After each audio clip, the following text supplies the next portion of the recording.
Hello everyone, I am Shubham Agarwal from Vidya Sarthi. I welcome you all to the video number 2 about MBBS Abroad series. First video में हमने बात करी थी MBBS Abroad safe और scam, जहाँ पे हमने बात की थी कि ऑप्शन तो सेफ है बट इसके नाम पे बहुत सारे स्कैम्स चलते हैं और उन स्कैम से कैसा बचना है इसकी भी हमने बात करी थी। उसके बाद पेरेंट्स एंड बच्चे हमसे पूछ रहे थे कि सर फर्स्ट स्टेप तो कॉलेज को चूज करना है, कौन सा कॉलेज को चूज करें, कैसे कॉलेज को चूज करें, इसी के ऊपर हमारा आज का वीडियो है, how to choose a foreign medical college. तो काफ़ी सारे पैरामीटर्स है, इंपॉर्टेंट वीडियो होने वाला है, ये पैरामीटर्स को एक एक करके देखते हैं। सो फर्स्ट पैरामीटर है एनएमसी रिकॉग्निशन। एनएमसी क्या है? नेशनल मेडिकल काउंसिल, जो इंडिया की गवर्निंग बॉडी है, जो रूल्स बनाती है मेडिकल कॉलेजेस के बारे में, बच्चे कहाँ से एमबीबीएस कर सकते हैं, डिफरेंट कोर्सेज कर सकते हैं। तो जिस भी फॉरेन यूनिवर्सिटी से या कॉलेज से आप एमबीबीएस करने जा रहे हैं वो एनएमसी रिकॉग्नाइज होनी चाहिए, एनएमसी की लिस्ट में होना चाहिए। एक लिस्ट है वो हम आपको दे सकते हैं कि एनएमसी ने किस किस कॉलेज को अप्रूव किया है। क्यों? अगर आपने ऐसे कॉलेज से किया जो एनएमसी अप्रूव नहीं है तो क्या प्रॉब्लम होगी? आप जब इंडिया में आएंगे तो आपकी एमबीबीएस वैलिड नहीं कहलाई जाएगी। तो बहुत बड़ा पॉइंट है, एनएमसी अप्रूव्ड यूनिवर्सिटी में जाना है। नेक्स्ट पैरामीटर है अटैच्ड हॉस्पिटल।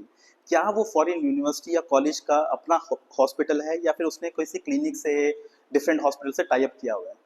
क्यों? क्योंकि एमबीबीएस इज नॉट अबाउट कि आपने थ्योरी में जो पढ़ा और डॉक्टर बन गए। उस थ्योरी में जो पढ़ा हुआ है उसको इम्प्लीमेंट भी करना है, तो पेशेंट फ्लो, हॉस्पिटल की सिचुएशन ये इंपॉर्टेंट हो जाती है।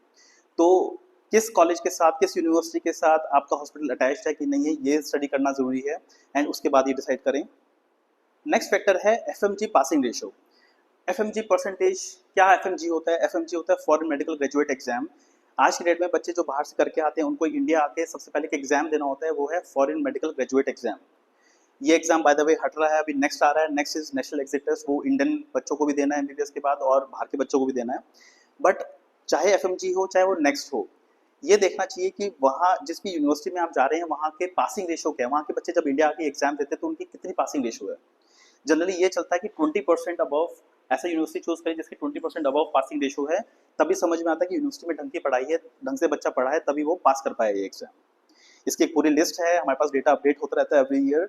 तो अगर आप कांटेक्ट करेंगे हमें, हमसे काउंसलिंग लेंगे तो हम आपको इस चीज़ पे हेल्प करेंगे, इससे स्टडी करवाएंगे कि कहाँ की पढ़ाई अच्छी है। नेक्स्ट फैक्टर है मीडियम ऑफ इंस्ट्रक्शन। किस लैंग्वेज में आपको एमबीबीएस पढ़ाई जाएगी? इंग्लिश ही होना चाहिए। बहुत सारे मोड्स हैं, कई यूनिवर्सिटीज़ हैं जो इंग्लिश में पढ़ाती हैं, कई यूनिवर्सिटीज़ हैं जो बायलिंगुअल हैं, इंग्लिश प्लस लोकल लैंग्वेज में पढ़ाती है यूजिंग ट्रांसलेटर्स। कुछ यूनिवर्सिटीज़ हैं जो सिर्फ लोकल लैंग्वेज में पढ़ाती हैं। तो हमने स्कैम में बात करी थी कि एजेंट्स आपको यहाँ से बोल के लेके जाते हैं कि इंग्लिश में पढ़ाएंगे बट वहाँ जाके वहाँ की लोकल लैंग्वेज होती है। तो ये इंपॉर्टेंट स्टडी करना है कि वहाँ पर लैंग्वेज क्या है, किस लैंग्वेज में आप करेंगे। ऑब्वियसली वहाँ की लोकल लैंग्वेज आप सीख जाएंगे विद टाइम, बट इंग्लिश में होना बहुत ज़रूरी है। किस यूनिवर्सिटी में इंग्लिश में पढ़ाया जाता है, किस में नहीं, इसकी स्टडी करना ज़रूरी है। नेक्स्ट है duration of course. So NMC की कुछ गाइडलाइंस है कि मिनिमम कितनी ड्यूरेशन का आपका कोर्स होना चाहिए। जनरली क्या होता है कि आपकी जो पढ़ाई है वो 5 ईयर्स की होती है, उसके बाद 1 ईयर की इंटर्नशिप होती है, 6 ईयर्स का प्रोग्राम होता है, कई जगह 5.8 है, 5.4 है। बट एनएमसी की मिनिमम ड्यूरेशन जो है उससे कम भी कई कॉलेजेस हैं जो जहाँ पर आपको एमबीबीएस पढ़ाई जाती है। तो ये चेक करना ज़रूरी है कि वो मिनिमम ड्यूरेशन से कम तो नहीं है, क्योंकि अगर वो हुआ तो एनएमसी आपकी डिग्री नहीं मानेगी, बाद में आपको प्रॉब्लम होगी। तो ड्यूरेशन ऑफ होल कोर्स ये बहुत इंपॉर्टेंट है, इसको ध्यान रखिएगा। एंड देन सबसे बड़ा पॉइंट, बच्चों का क्या रिव्यू है, स्टूडेंट रिव्यू। आप यूट्यूब पे जा सकते हैं, इंटरनेट पे, गूगल पे देख सकते हैं, बच्चों से डायरेक्ट बात कर सकते हैं, लेकिन जो भी करना है रिव्यूज़ लेना ज़रूरी है। और सबसे बड़ी प्रॉब्लम यहाँ ये आती है कि ऑथेंटिक रिव्यूज़ कहाँ हैं। यूट्यूब पे पेड रिव्यूज़ होते हैं, बच्चों को बोला जाता है कि ये बोलो, ऐसा बोलो, झूठ बोलो जिससे हमें बिजनेस मिले। ऑथेंटिक रिव्यू कहाँ है? वहीं जाना है जहाँ से आपको ऑथेंटिक रिव्यूज़ मिले, क्योंकि वहीं से आपको असलियत पता चलेगी।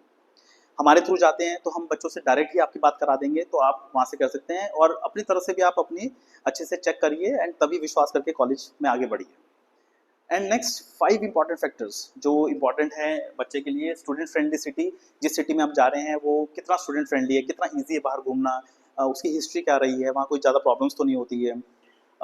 वेदर वेदर वहाँ पे बहुत ठंडा है या बहुत गर्म है, आपकी बॉडी कैसे रिएक्ट करती है टेम्परेचर्स पे, ये चीज़ देखनी ज़रूरी है।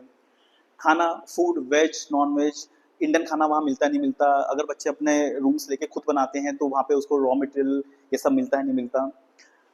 सेफ्टी, गर्ल्स हो बॉयज़ हो, सेफ्टी कैसी है ये इंपॉर्टेंट है जानना। And finally parents comfort.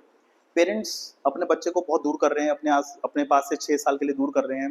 Parents का कंफर्ट क्या है? वो उनका कंफर्ट यही है कि बच्चा ठीक रहे, इन केस कोई इशू होता है तो वहाँ कोई केयर टेकर हो उसका, जिससे बच्चे का टेक केयर हो जाए।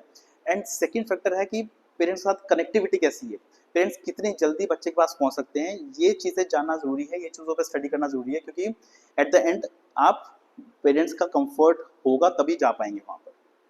तो ये सारी स्टडी हम करवाते हैं, आपको जहाँ भी जाना है वहाँ के बच्चों से बात करवाते हैं, वहाँ की हिस्ट्री बताते हैं, वहाँ के डिस्टेंसेस बताते हैं, कनेक्टिविटी कितनी फास्ट है। कई बार होता है कि चीज़ें बहुत दूर हैं लेकिन कनेक्टिविटी इतनी फास्ट है तो आपको कंफर्ट आ जाता है। तो ये सारी चीज़ें हम आपको हेल्प कराते हैं। सो अभी हमने सारे पैरामीटर्स देख लिए, सारे फैक्टर्स देख लिए कि how to choose the right foreign medical college. हमने ये सारे फैक्टर्स जो आपको बताए हैं इसकी हम स्टडी करवाते हैं। इनकेस आप हमारे थ्रू एमबीबीएस अब्रॉड करना चाहते हैं, बाहर के कॉलेज से एमबीबीएस सस्ते में 15 to 28 लाख के अंदर करना चाहते हैं, कम स्कोर पे करना चाहते हैं, तो आप हमसे कांटेक्ट कर सकते हैं। ये सारे फैक्टर्स की हम आपको स्टडी करवाएंगे, बच्चों से बात करवाएंगे, आप अपनी तसल्ली करिए तभी आगे जाइए, but contact us if you need help. Otherwise comment में बताइए कोई डाउट रह गया, हम उसको कवर करेंगे। And all the best for your NEET exam.